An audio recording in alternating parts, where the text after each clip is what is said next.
les Nations Unies ont mis en place une structuration de leur action par Objectifs de développement durable, ODD, au nombre de 17. L'intitulé du premier ODD s'appelle « Éliminer l'extrême pauvreté et la faim ». Il associe de manière significative faim et pauvreté comme cible fondamentale pour l'action publique, et l'intitulé du second ODD s'appelle « Éliminer la faim, assurer la sécurité alimentaire, améliorer la nutrition ». Il introduit la nutrition comme champ de préoccupation et exprime la parenté qui associe ces différents concepts. Parallèlement, l'ONU a développé les travaux collaboratifs de 5 de ses agences, la FAO, l'agriculture et alimentation, l'OSTOM, l'Organisation mondiale pour la santé, l'UNICEF, plus connu, Fonds international de secours à l'enfance, le PAM, Programme alimentaire mondial d'aide d'urgence, et FIDA, Fonds international pour le développement agricole.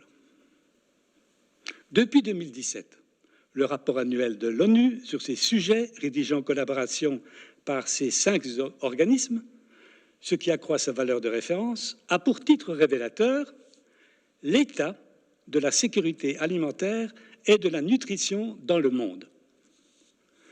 Nous proposons de nous appuyer essentiellement sur les analyses et recommandations annuelles figurant dans ces rapports de l'ONU pour 2020 et 2021. On y constate les effets dévastateurs de la pandémie de Covid-19 qui, en désorganisant les systèmes agroalimentaires, a grandement dégradé en quantité et en qualité les conditions nutritionnelles de populations entières. Comme on pouvait s'y attendre, cette dégradation s'est effectuée de manière inégale. Les populations les plus vulnérables avant la pandémie ont ainsi payé le prix fort dans cette catastrophe. Point 2, vous avez un schéma, la sous-alimentation dans le monde et son évolution. La FAO a depuis 1999 établi un indicateur de sous-alimentation en rapportant globalement le contenu énergétique de l'alimentation disponible pour chaque pays aux besoins estimés selon le spectre des âges et activités correspondants. Cet indicateur permet d'identifier la sous-alimentation par pays ou grande région, sous forme d'une fourchette statistique que vous avez sous les yeux. On constate ainsi qu'en 2020, avec une population mondiale de 7,8 milliards d'individus, la sous-alimentation a frappé environ 10%, chiffre qui n'était que de 8,4% seulement un an plus tôt. Prévalence pratiquement constante pendant les 6 ans précédents. Ceci correspond à environ 800 millions de personnes en croissance de presque 150 millions en un an. C'est considérable. Cette croissance est due principalement aux effets du Covid sur l'organisation des systèmes alimentaires, mais aussi, depuis 5 ans, dès avant le Covid, à la croissance des conflits et d'autre part aux extrêmes climatiques, sécheresse, tornades, inondations, dus au réchauffement général de la planète et à leurs effets sur la production agricole. Point contesté par certains. Les chiffres de la sous-alimentation régionalisée par grands ensembles géographiques montrent de grandes disparités. Vous avez là un schéma sous les yeux qui montre ces disparités. L'Asie, avec 4,5 milliards d'habitants, donc 418 millions sous-alimentés, soit 9%.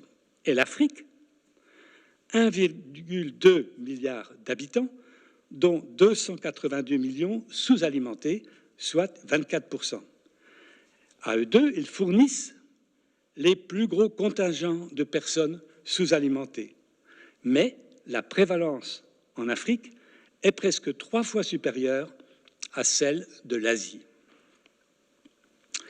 L'ensemble Amérique du Nord et Europe, 1,1 milliard d'habitants, mais sous-alimentation statistiquement non significative selon les chiffres ONU, semble actuellement avoir résolu le problème de la sous-alimentation, au moins en comparaison des autres grands ensembles. Mais nous allons voir que la malnutrition prend aussi d'autres formes. Point 3, l'insécurité alimentaire ressentie et sa gravité. Et là, vous avez un nouveau schéma où vous voyez que l'ONU a mis en place un système d'enquête individuelle portant sur des échantillons représentatifs de consommateurs dans chaque pays concerné. Les réponses aux 8 questions de chaque questionnaire individuel ont permis de connaître statistiquement la position des consommateurs par rapport à la sécurité de leur alimentation. 3 niveaux ont été identifiés. Complète sécurité alimentaire, insécurité moyenne, insécurité grave. Les résultats avant Covid donnaient au plan mondial environ 2 milliards d'êtres humains en insécurité alimentaire grave ou moyenne, dont 700 millions en insécurité grave. Les évaluations récentes sont maintenant de 3 milliards en insécurité grave ou moyenne, dont 850 millions en insécurité grave. La répartition par grands ensembles géographiques, on peut mettre la figure suivante, la répartition donc par grands ensembles géographiques de l'insécurité alimentaire ressentie confirme les grandes disparités obtenues par la sous-alimentation globale de l'indicateur FAO.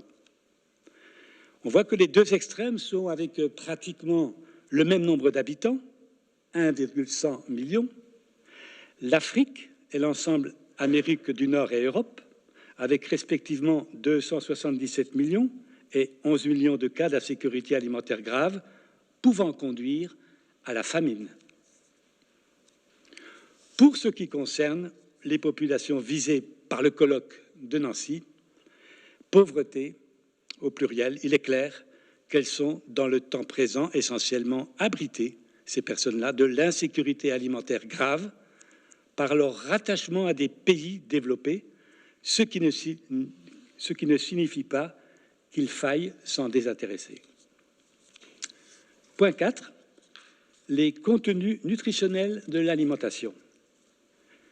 Les analyses régionalisées de l'ONU tiennent compte des habitudes et des besoins alimentaires de chaque région et permettent ainsi, dans tous les cas, de définir 3 niveaux de qualité possible de l'alimentation locale.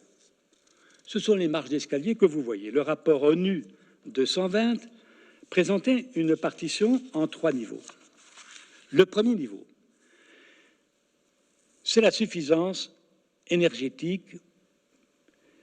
Elle peut être obtenue par les seules céréales de base, le blé, le maïs, le riz. L'individu est considéré comme une machine, mécanique ou même intellectuelle, qui doit absorber journellement une énergie mesurée en joules ou en calories par jour pour pouvoir restituer en partie cette énergie, par exemple, sous forme d'un travail mécanique. Tous les effets secondaires ou à long terme de la nutrition sont carrément négligés.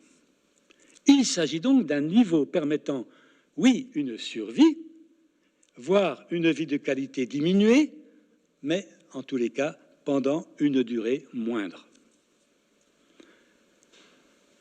Le second niveau, c'est le niveau des nutriments adéquats. Il impose d'absorber en plus un certain nombre de vitamines et de minéraux essentiels. Donc, on est dans le cumulatif par rapport au niveau précédent. Assimilation de fer, de zinc, d'iode, etc. Nutriments que ne fournissent pas, c'est ça qu'il faut bien retenir, les aliments purement énergétiques comme les céréales de base, surtout quand elles sont transformées, par exemple, pour en extraire des farines blanches. On se souviendra de Kouchner avec ses sacs de riz sur les épaules. On est effectivement là avec un type d'alimentation, mais qui ne monte pas les marches de l'escalier qui sont ici présentes. On trouve les nutriments de ce second niveau, par exemple, dans les légumes verts ou les fruits, d'où la recommandation FAO-OMS, au moins 400 grammes personne jour, ou des injonctions publiques très imprécises, par exemple, ce qu'on entend aussi souvent à la radio et à la télévision, au moins 5 légumes par jour et par personne. Ces nutriments adéquats permettent à l'organisme humain d'exercer de manière adéquate des fonctions physiques ou intellectuelles, sans rechercher d'autres aspects bénéfiques pour la santé qui pourraient apporter une nutrition plus optimale. Je souligne ici la question du rapport entre la bonne santé physique de base, mais aussi la question du rapport entre l'alimentation et le développement du cerveau et de ses capacités d'expression.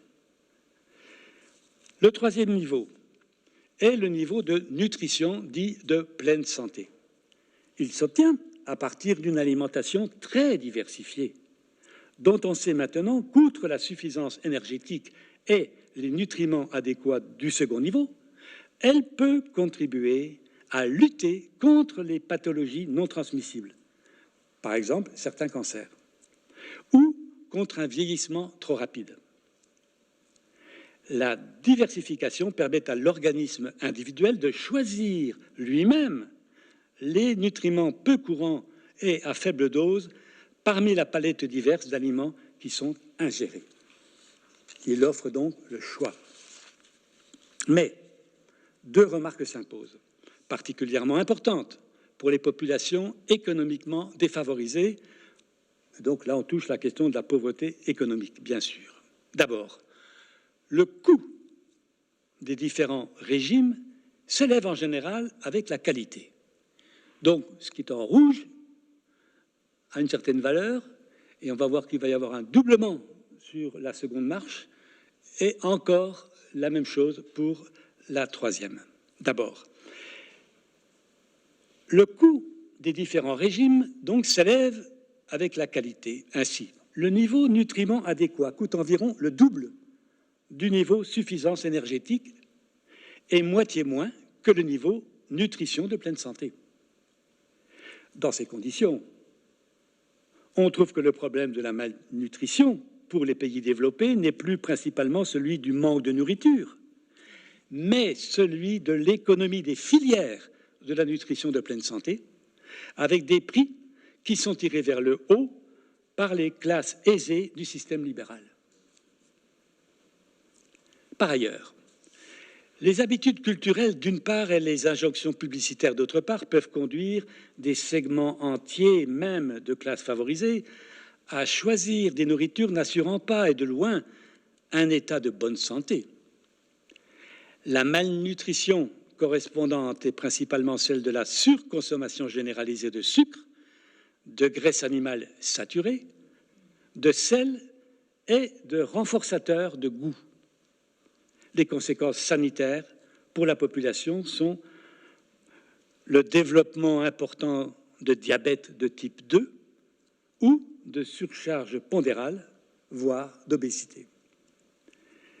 Les taux de ces pathologies dans certains pays riches, Amérique du Nord, voire plus loin, atteignent 60% chez les adultes et la lutte contre ces excès devient une priorité.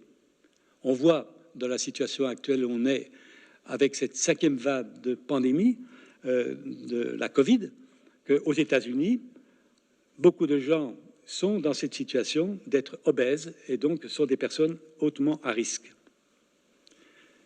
Cinquième point, les malnutritions par déséquilibre de la consommation. Les travaux de l'ONU sont particulièrement clairs pour ce qui concerne la prévalence de l'excès pondéral chez les enfants d'âge scolaire, mais aussi pour les adultes, avec une dégradation généralisée pour tous les ensembles territoriaux et pour toutes les tranches d'âge supérieures à 5 ans. C'est la partie basse du schéma que vous avez sous les yeux, en rouge. Les résultats présentés ci-dessous sont catastrophiques et ils demandent des actions politiques, énergétiques, à tous les niveaux, qui s'appuieraient sur une analyse critique sans concession.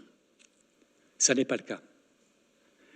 Les systèmes agroalimentaires, la primauté du profit sur les impératifs de santé, la libéralisation des campagnes publicitaires peuvent être mises en accusation de manière évidente.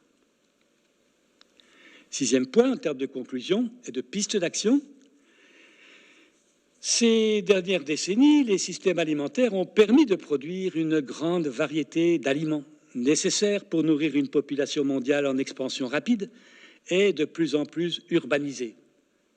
Toutefois, nombre de ces systèmes n'ont pu fournir des aliments sûrs et nutritifs en quantité suffisante pour nourrir correctement l'ensemble de la population mondiale.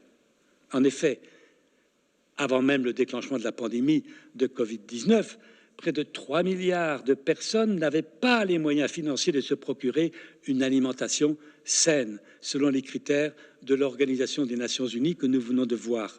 En outre, une part de plus en plus grande de la population consomme désormais régulièrement des aliments et des boissons fortement transformés et en densité énergétique élevée, riches en graisse, en sucre et en sel. Dans le cadre du colloque pauvreté d'aujourd'hui et demain, nous proposons de rechercher des pistes pour améliorer la qualité de la nutrition pour les populations défavorisées. Il s'agit là d'un problème de santé publique. À titre d'exemple, non limitatif et soumis à débat, identifier les politiques réelles d'alimentation de la nutrition pour les populations captives, comme les cantines scolaires ou universitaires, par exemple, restauration collective subventionnée d'entreprises, etc. Développer des formations à la nutrition dans les 3 cycles de formation primaire, secondaire et supérieure, où il n'existe quasiment pas. Développer, par voie législative, un contrôle des contenus publicitaires des produits pouvant être proposés aux enfants, y compris les boissons. Je vous remercie pour votre attention et je remercie surtout Alain Maillefer pour le travail de préparation qu'il a fait. J'ajoute qu'Alain Maillefer intervient dans le groupe de préparation et donc c'est à ce titre-là qu'il devait intervenir avec l'association Citoyenneté Active Lorraine, dont le CNES est un partenaire et qui a mené déjà plusieurs réunions sur ces questions d'alimentation, de citoyenneté aussi, donc de responsabilité liée à tout ce qui concerne l'alimentation. Je vous remercie.